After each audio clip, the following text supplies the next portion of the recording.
அஸ்ஸலாமு அலைக்கும் வரஹ்மத்துல்லாஹி வபரகாத்துஹு. நஹ்மதுல்லாஹில் அஸீம் வனுஸல்லி அலா ரசூலிஹில் கரீம். அம்மா பஅத்.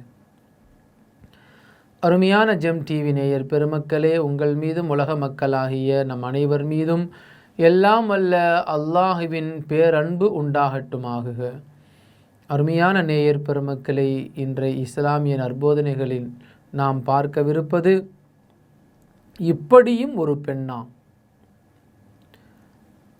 அருமையான பெருமக்களே, நாம் இவ்வுலகிலே வாழ்கிற பொழுது சில நன்மைகளை பெற்றுமே வாழ்கிற நிலை, நல்ல வசதி வாய்ப்பான வாழ்க்கை, சுகபோகமான வாழ்க்கை வாழ்வது சிலர்களுக்கு அல்லாஹ் கொடுத்திருக்கிறான்.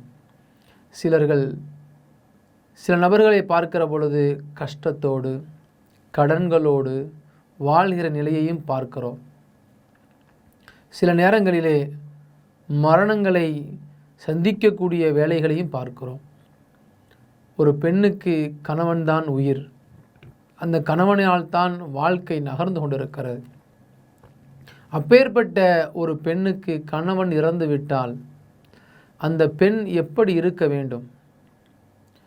இன்றைக்கு இஸ்லாமிய மார்க்கத்தை பொறுத்தளவிலே ஒரு பெண்மணிக்கு கணவன் இறந்துவிட்டால் மறுமணம் முடித்து கொள்வதற்கு இத்தாவுடைய காலத்திற்கு பின்பு அனுமதி அளிக்கப்படுகிறது.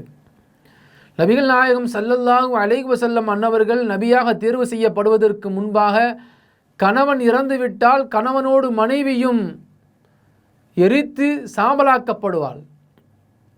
உடற்கட்டை என்று சொல்வார்களே, கணவன் இறந்து விட்டால் கணவனோடு சேர்ந்து உயிரோடு எரிக்கக்கூடிய ஒரு காலகட்டம் இருக்கிறது. அந்த காலகட்டத்தில் தான் நபி அவர்கள் உண்மையான இறை மார்க்கத்தை எடுத்துச் சொல்வார்கள். அப்படி ஒன்றும் கணவன் இறந்து விட்டால் கணவனோடு மனைவியும் செத்துவிட வேண்டும் என்பது சாத்தியம் கிடையாது என்கிற விழிப்புணர்வை மக்களுக்கு மத்தியிலே ஸல்லல்லாஹு அலைஹி வஸல்லம் அன்னவர்கள் ஏற்படுத்துகிறார்கள்.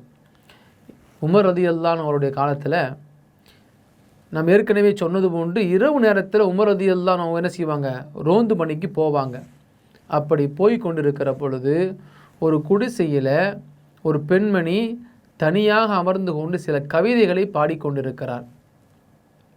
அந்த கவிதையினுடைய தமிழாக்கத்தை பார்க்கிற பொழுது, காரிருள் நீண்டு செல்கின்றது, காரிருள் நீண்டு செல்கிறது, நாட்களும் கடந்து சென்று கொண்டிருக்கிறது,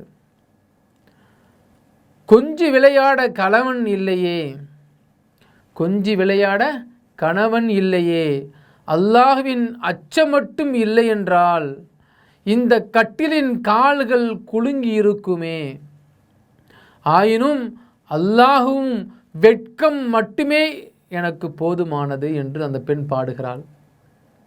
அருமையான நேயர் பெருமக்களே, ஒரு வாலிப பெண், அந்த பெண்ணுடைய கணவன் இறந்து விடுகிறான். கணவன் இல்லாமல் அந்த பெண் இருக்கிறாள். மறுமணம் முடிக்கலை. காலங்கள் உருண்டோடி கொண்டிருக்கிறது. அந்த நேரத்தில் அந்த பெண் எப்படி வேண்டுமானாலும் வாழ்ந்திருக்கலாம் அல்லவா? தனக்கு பிடித்தமான எந்த ஆணையாவது தேடி அவர் எப்படி வேண்டுமானால் இருந்திருக்கலாம் அல்லவா? ஹராமான வழியில் நாம் வாழ்ந்துவிடக்கூடாது என்பதற்காக வேண்டி அந்த விதவையான அந்த பெண்மணி இரவு நேரத்திலே அல்லாஹுவை திக்ர் செய்து கொண்டிருக்கிறாள். இந்த வார்த்தையை உமர் ரலியல்லாஹு அன்ஹு அன்னவர்கள் கேட்டுவிட்டு அழுது விடுகிறார்கள். கற்பனைக்கு எட்ட முடியாத அளவிற்கு இந்த பெண்மணியினுடைய ஏக்கத்தை, இந்த பெண்மணியினுடைய ஆசைகளை எல்லாம் முடக்கி அந்த பெண்மணி கூறுகிறாள், இரவு நேரத்திலே என் கணவனோடு துள்ளி விளையாடி கொண்டிருக்கலாமே, ஆனால் அல்லாஹும் வெட்கமும் என்னுடன் இருப்பதினால் ஹராமான வழியின் பக்கம் நான் செல்லவில்லை என்று அந்த பெண் பாடுவதை கேட்ட உமர் ரலியல்லாஹு அன்ஹு அன்னவர்கள் இப்படியும் ஒரு பெண் இருக்கிறாளா என்று மகிழ்ச்சியில் கண்ணீர் துளிகளை சிந்துகிறார்கள். அருமையான பெருமக்களே, இன்றைக்கு நிலை எப்படி இருக்கிறது?